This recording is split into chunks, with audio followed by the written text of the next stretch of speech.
हैदराबाद जो अपने नए नए रिकॉर्ड के लिए जानी जाती है, ये टीम हमेशा से फॉरेनर की तरफ भागती दिखी थी। इसीलिए कभी कभी हैदराबाद की ये टीम किसी नायाब खिलाड़ी को बहुत कम कीमत पर अपनी टीम में शामिल कर लिया या फिर रिकॉर्ड तोड़ बिडिंग करके उस खिलाड़ी को अपनी टीम में शामिल किया। बेसिकली इनका सेटअप जो रहता है वो फॉरेनर की तरफ बहुत ज्यादा झुका हुआ रहता है और ये सोचते हैं कि अगर कोई फॉरेन प्लेयर आएगा हमारी टीम में तो वहां से वो टीम को मैच विनिंग इंपैक्ट डालकर टीम को विनर बनाएगा।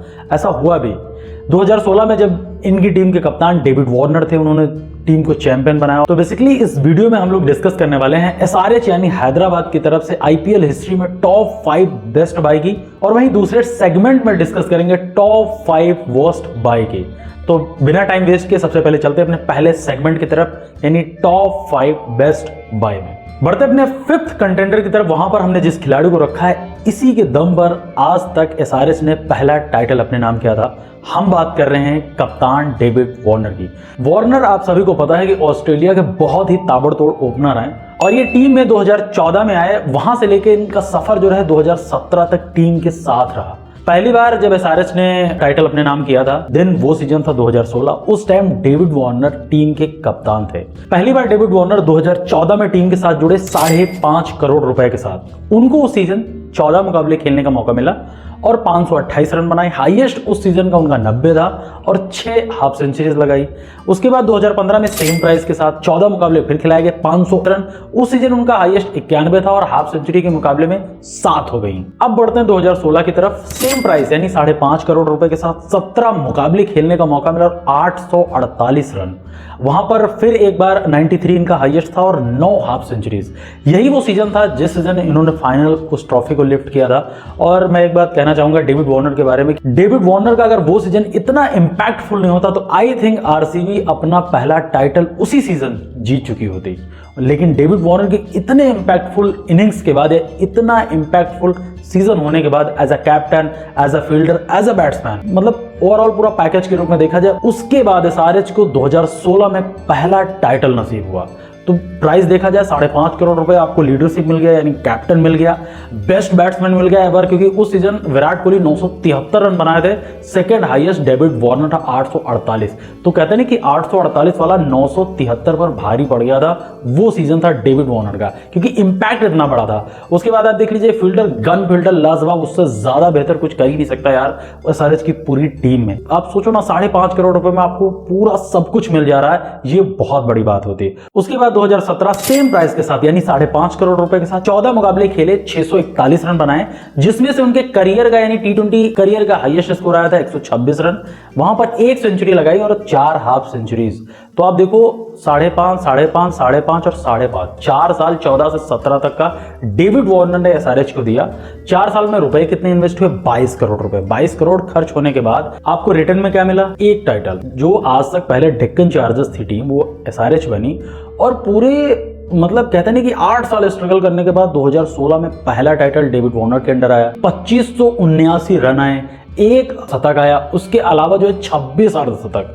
यार बहुत बड़ी बात होती। और अभी तक डेविड वार्नर प्रेजेंट टाइम में आईपीएल खेल रहे हैं और उनसे ज्यादा हाफ सेंचुरीज लगाने वाला कोई बल्लेबाज नहीं है। रन जरूर विराट कोहली ने बहुत ज्यादा बनाए, 8000 प्लस आए थे 81, लेकिन डेविड वार्नर से ज्यादा अर्धशतक किसी ने नहीं लगाया। इस बंदे ने आई थिंक 60 प्लस अर्धशतक मारे, वो अपने आप में बहुत बड़ा अचीवमेंट होता है। तो ये थी डेविड वार्नर की कहानी और इसीलिए नंबर 5 पर हमें डेविड वार्नर को कंसीडर करना पड़ा। बढ़ते हैं 4th प्लेयर की तरफ। वहां पर हमने जिस खिलाड़ी को इंक्लूड किया है वो है शिखर धवन। शिखर धवन 2011 में टीम के साथ आए 1 करोड़ 38 लाख रुपए के साथ। उस सीजन यानी 2011 में इनको 14 मुकाबले खिलाए गए, 400 रन बनाए, हाईएस्ट इनका 95 और 2 हाफ सेंचुरीज लगाई। अगले सीजन यानी 2012 में 1 करोड़ 38 लाख के साथ उस सीजन 15 मुकाबले खिलाए गए और उन्होंने 569 रन बनाए, 84 का उनका हाईएस्ट स्कोर था और 5 हाफ सेंचुरीज। उस सीजन उन्होंने गेंदबाजी भी की, 3 विकेट लिए। यार कोई शिखर धवन से उम्मीद नहीं कर सकता कि इनको विकेट मिलेंगे, लेकिन नहीं, उन्होंने 3 विकेट लिए। प्राइस फिर उनका भाई 1 करोड़ 38 लाख। अगले सीजन आते हैं दोबारा 2013 में, 10 मुकाबले खेलते हैं, 311 रन बनाते हैं, हाईएस्ट जो है 73 रन होता है। तो आप देखो ना 3 सीजन इन्वेस्ट किए एसआरएच ने इन पर, 11, 12, 13। 3 साल में शिखर धवन ने एसआरएच को परफॉर्म करके दिया 1280 रन और उनमें इन्वेस्ट कितना हुआ? 4 करोड़ 14 लाख। अब आप सोचो ना 4 करोड़ 14 लाख आजकल एक सीजन का प्राइस होता है और जो परफॉर्मेंस होती है मतलब 200 रन, 250 रन, 300 रन बस, इससे ज़्यादा कोई कर दिया तो बेस्ट की कैटेगरी में अपने आप आ जाएगा। इसीलिए नंबर 4 पर हमें शिखर धवन को रखा है। बढ़ते हैं नंबर 3 की तरफ। वहाँ पर जिस खिलाड़ी को हमने शामिल किया वो है टी नटराजन। 2020 में टीम के साथ जुड़े थे 40 लाख रुपए के साथ। वहाँ पर 16 मुकाबले खेल कर 16 विकेट लिए। अब अगर कोई ये बोलेगा मुझे कि नहीं यार 16 मुकाबले खेल के 16 विकेट, ये तो बहुत बड़ी अचीवमेंट नहीं हुई। बॉस आप पीछे 2020 का आईपीएल उठाकर देख लीजिए, डेथ में बंदा गेंदबाजी कर रहा था। एबी डिविलियर्स को जो बोल्ड मारा है उसके दम पर आई थिंक वो इंडिया खेल गया। ये पोटेंशियल था टी नटराजन का। और दूसरी बात, रन बिल्कुल नहीं दे रहे थे, मतलब इकोनॉमिकल बहुत ज़्यादा। अगर उसको एक ओवर में 8 रन बचाने हैं देन बिल्कुल डेफिनेटली एसआरएच वो टीम बन चुकी थी कि अगर 100 ओवर में आपको 8 या 6 के रन रेट भी चाहिए ना, वो डिफेंड कर सकती थी। और उस सीजन वो भी एक तरफ से, दूसरी तरफ से टी नटराजन, इसके अलावा 1 से 2 और गेंदबाज यार 125 126 रन डिफेंड किए उसने। बल्लेबाज काम नहीं कर रहे थे, बॉलर्स काम कर रहे थे। तो ये इंपॉर्टेंट रखता कि 16 विकेट ज्यादा नहीं, लेकिन किस सेगमेंट में आई है, किस सिचुएशन में आई है, वो इंपॉर्टेंट है। 40 लाख प्राइस कोई बहुत बड़ा प्राइस नहीं है उनकी उस परफॉर्मेंस के बेस पर, इसीलिए नंबर 3 पर हमने उनको कंसिडर किया है। बढ़ते हैं अपने सेकंड कंटेंडर की तरफ। वो है 2024 के उभरते हुए सितारे नीतीश कुमार रेड्डी। 20 लाख रुपए में टीम ने इनको शामिल किया। सिर्फ ऐसे ही डोमेस्टिक से अपने बेस प्राइस पे पिक कर लिया था। प्रेजेंट टाइम में वो इंडिया के लिए डेब्यू कर गए। आप सोचो 13 मुकाबले खेले थे इस सीजन, 303 रन बनाए, जिसमें से 2 हाफ सेंचुरी से 76 इनका हाईएस्ट, 3 विकेट लिए। अब एक बात बताओ, ऊपर से Travis head, Abhishek Sharma open कर रहे हैं, नीचे आपको एडन मार्करम मिल रहे हैं, उसके अलावा हेनरी क्लासन है, ग्लेन फिलिप्स है, अब्दुल समद है। उसके बावजूद ये बंदा अगर बीच में आके 303 रन कर दे रहा है, वो अपने आप में बहुत बड़ी बात होती है। और उसी परफॉर्मेंस के दम पर उन्होंने इंडिया तक का सफर तय कर लिया। इसीलिए मोस्ट डिजर्विंग कैंडिडेट हैं हमें इस लिस्ट में रखने के लिए, इसलिए हम उनको नंबर 2 पोजीशन पर शामिल किया। बढ़ते हैं फर्स्ट प्लेयर की तरफ। वहां पर हमने जिस खिलाड़ी को शामिल किया वो 2010 के कंटेंडर हैं प्रज्ञान ओझा। ओझा साहब सिर्फ 12 लाख रुपए में टीम में शामिल हुए थे। उस टाइम टीम डेक्कन चार्जर्स थी। हमने आपको अभी बताया ना कि इनका नाम चेंज होकर सनराइजिंग हैदराबाद हुआ था, इसके पहले डेक्कन चार्जर्स था। इसमें रोहित शर्मा भी शामिल थे, Adam Gilchrist, Rohit Sharma, Shaun Pollock, बहुत बड़े बड़े खिलाड़ी हमेशा से डेक्कन चार्जर्स के पास रहे या हैदराबाद के पास रहे। तो 2010 में टीम में आए प्रज्ञान ओझा 12 लाख रुपए के साथ। सिर्फ 16 मुकाबले खिलाए गए, 21 विकेट उन्होंने लिए। एक स्पिनर के तौर पर आप अगर इतनी अच्छी परफॉर्मेंस देते हो, फिर उस ड्रेसिंग रूम को जहां पर बहुत बड़े बड़े नाम आपको देखने को मिल जाए, तो जाहिर सी बात है आप नंबर 1 के कंटेंडर में शामिल हो जाएंगे। इसीलिए प्रज्ञान ओझा को हमने नंबर 1 की पोजीशन पर रखा है। तो ये थे हमारे टॉप 5 बेस्ट बाई जो हैदराबाद या मैं बोलूं डेक्कन चार्जर्स ने अभी तक अपने 16-17 सीजनों में इन्वेस्ट किया है। अब बढ़ते हैं अपने अगले सेगमेंट की तरफ, जहां पर हम डिस्कस करने वाले हैं टॉप 5 वर्स्ट बाई अभी तक आईपीएल हिस्ट्री में एसआरएच की तरफ से, कि उन्होंने इतना पैसा इन्वेस्ट किया, रिटर्न में उनको कुछ नहीं मिला। बढ़ते हैं अपने 5th कंटेंडर की तरफ। वहां पर हमने शामिल किया है मयंक अग्रवाल को।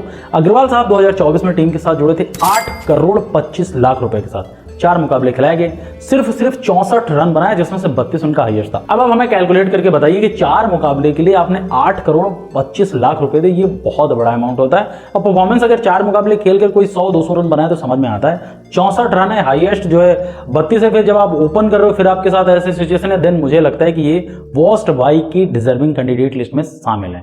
बढ़ते हैं 4th कंटेंडर की तरफ, वो भी इसी सीजन के हैं। हम बात करें राहुल त्रिपाठी की। त्रिपाठी साहब जब तक केकेआर में शामिल थे बहुत अच्छा प्रदर्शन था, उसके पहले राइजिंग पुणे सुपर जायंट्स में थे, वो भी उनका बहुत अच्छा परफॉर्मेंस था। लेकिन आई थिंक मुझे लगता है कि जब से यार वो एसआरएच आए हैं, उनका परफॉर्मेंस उनके उस प्राइस टैग को या उनके टैलेंट को जस्टिफाई नहीं करता। 8.5 करोड़ रुपए में टीम ने उनको खरीदा था, 6 मैच खिलाए, 165 रन उन्होंने बनाए, हाईएस्ट उनका 55 है। एक अर्धशतक। अगर कोई मैनेजमेंट या कोई टीम आपको 8.5 करोड़ रुपए दे रही है और परफॉर्मेंस ग्रुप में अगर आप 165 रन बनाते हैं, तो बिल्कुल ये चीज जस्टिफाई नहीं। बहुत सारे लोग बोलेंगे भाई 6 मुकाबले का है, मौका नहीं दिया। तो यार मौका आदमी तब देगा जब वो परफॉर्मेंस कंसिस्टेंट होगी। अब आप देखो टोटल 14 मुकाबले मिलते हैं, 6 मुकाबले तो आपको दे दिए, रन बनाए अपने 165, वो भी कैसे कैसे, वो तो आप ही जानो। इतनी बुरी सिचुएशन में भी आप आ रहे हो, अपना रोक के खेल रहे हो, स्ट्राइक रेट नहीं मेंटेन कर रहे हो, बहुत ज्यादा तेज रन नहीं बना रहे, तो फिर मजबूरी बन जाती है उस टीम कॉम्बिनेशन के चक्कर में आपको बाहर करने का। इसीलिए राहुल त्रिपाठी 4th पोजीशन पर शामिल है।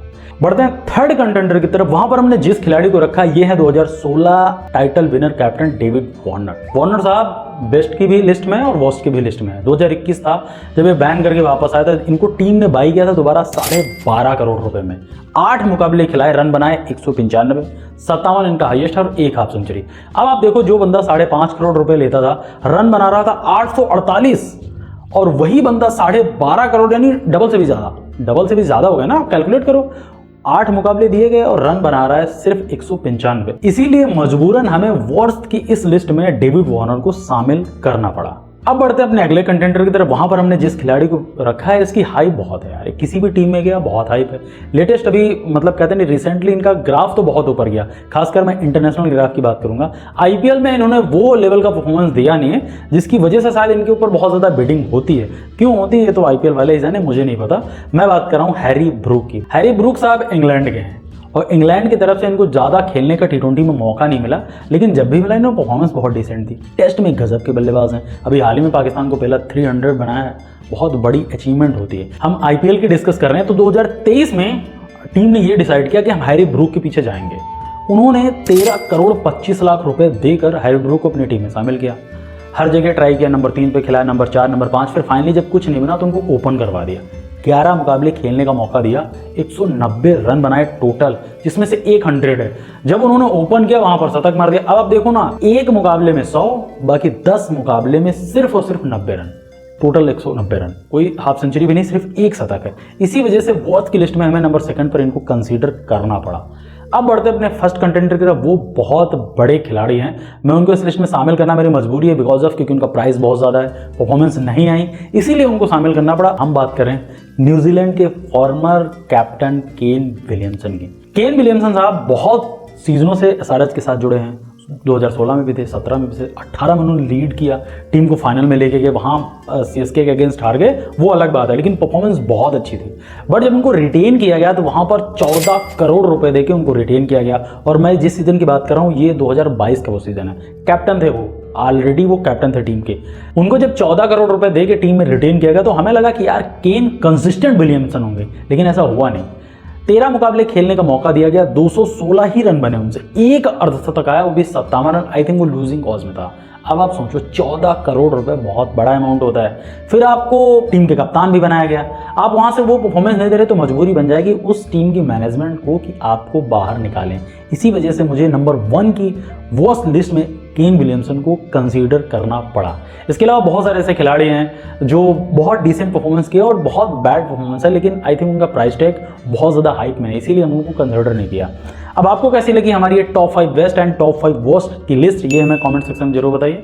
दूसरी बात, अगर कोई ऐसा खिलाड़ी है जो आपकी नज़र में लग रहा है कि नहीं यार इसका परफॉर्मेंस इसके प्राइस टैग को जस्टिफाई नहीं करता, या आई थिंक इसकी परफॉर्मेंस इसकी प्राइस टैग को अंडर वैल्यू है, वो चीज़ हमें कमेंट सेक्शन में जरूर बताइएगा। हम मिलते हैं आपको एक नए वीडियो के साथ, तब तक के लिए जय हिंद।